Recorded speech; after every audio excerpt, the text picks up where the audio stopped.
Welcome back to Silicon Bites. Moscow goes dark, trains stall, pumps stop, traffic snarls, and the Kremlin scrambles for a credible cover story. Let's unpack what failed, who's blaming whom, and why it matters for the winter energy war, the attritional struggle to disrupt and destroy resources, and energy logistics that will determine which side eventually prevails in the war. What's happened in the last 72 hours? Ukraine hits a key military fuel pipeline near Moscow. We're going to cover that in more detail. And Russia slams Ukraine's grid again. The Kremlin seeks to backtrack over nuclear tests as well. Well, in this episode, we're going to dive into those power cuts in Moscow. Moscow's big blackout. What happened and why it matters. Overnight on October 31st, a widespread power outage hit Moscow and parts of the Moscow Oblast, according to NV, New Voice of Ukraine, citing Russian sources. A widespread power outage left parts of Moscow without electricity, paralyzing large areas of the Russian capital and disrupted water supply, trolleybus, and tram lines, while 43 metro stations were halted in tunnels. Early estimates put the number at 20,000 passengers stranded on trains. NV also reports the Paveletsky rail terminal was disrupted while other airports and stations largely kept operating. Well, that was reported by NV November 1st, 10:24 a.m. Initial cause reporting was not at all clear. NV, relaying the RBC's early line, said a failure in the central energy system tied to the Chagina substation or a malfunction near Kapotnya. Moscow Metro's press office blamed a Mosenergo power center failure affecting 5 metro lines. In short, a grid hiccup, not a confirmed strike, at least if you believe the Russian press releases. That is New Voice of Ukraine reporting. But there is an important context. This incident demonstrates a clear cascade effect of rolling outages and blackouts and systematic failures when the system, the energy system around Moscow, is put under strain, and the large-scale impact it can have. Also, Ukraine has been running an extraordinary precision campaign over several weeks of surgically taking out electricity substations in areas in and around Moscow. Maybe there is a connection after all. At the same time, multiple outlets and local channels tracked blackouts across Moscow Oblast, especially Zhukovsky, as Russian air defenses reportedly worked overhead. NV's separate brief notes a Ukrainian drone attack on energy infrastructure in the region around that time. Zhukovsky authorities called it an emergency situation in the power system, offering few details. Of course, they would try to cover up if it was enemy action.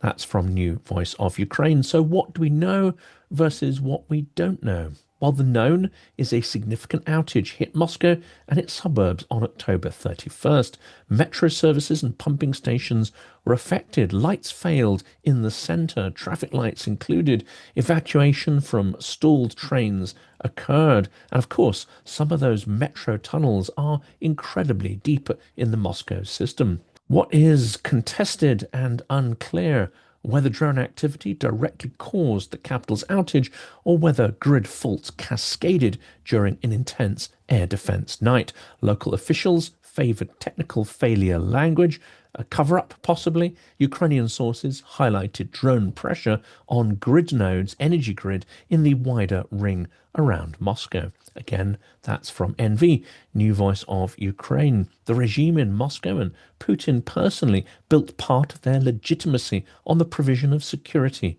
and invulnerability. These incidents are a direct challenge to that authority and a challenge to the mystique of power.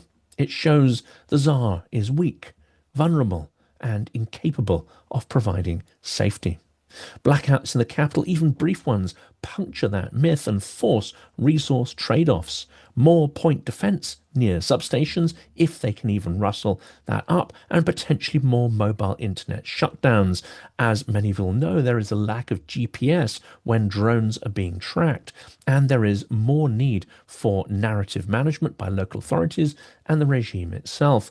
That at some point becomes implausible, ludicrous even, as Medusa has chronicled. Russia's authorities increasingly use mobile internet blackouts to disrupt drone navigation, and those shutdowns have spread far from the front line. That is Medusa, July 7th and October 16th. We also know that it causes intense confusion, anger, and frustration amongst the local populace that is affected.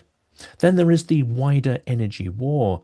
Ukraine also experienced a period of darkness. Just 24 to 48 hours earlier, Russia launched fresh mass strikes on Ukraine's grid, one of the heaviest blows of the year, with nationwide power restrictions ordered for October 31st to stabilize the system, the energy system in Ukraine. That is reporting from Reuters.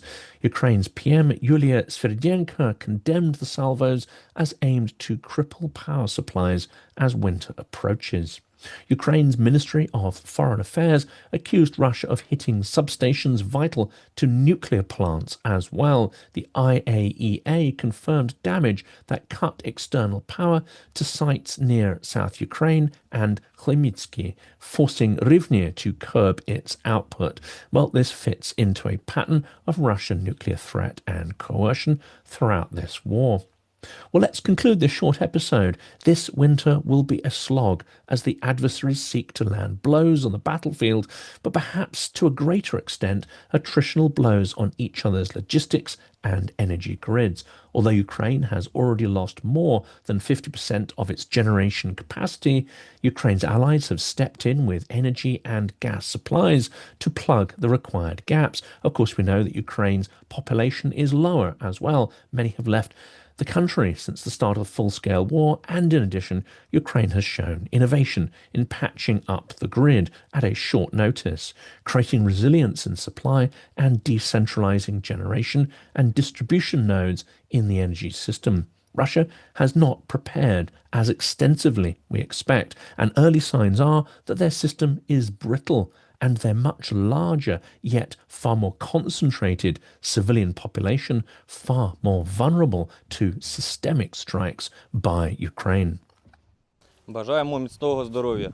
Ми бійці батальйону безпілотних систем Black Raven 93-ї бригади Холодний Яр виконуємо бойове завдання на Константинівському напрямку в Донецькій області.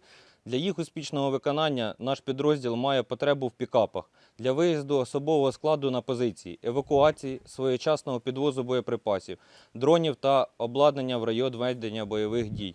Звертаємося до YouTube-спільноти Silicon Curtain та Джонатана особисто з проханням допомогти підтримати збір, а також до Car for Ukraine та Бандера Мобіль з проханням допомогти з купівлею, підготовкою та доставкою авто на фронт. Слава Україні! Героям слава!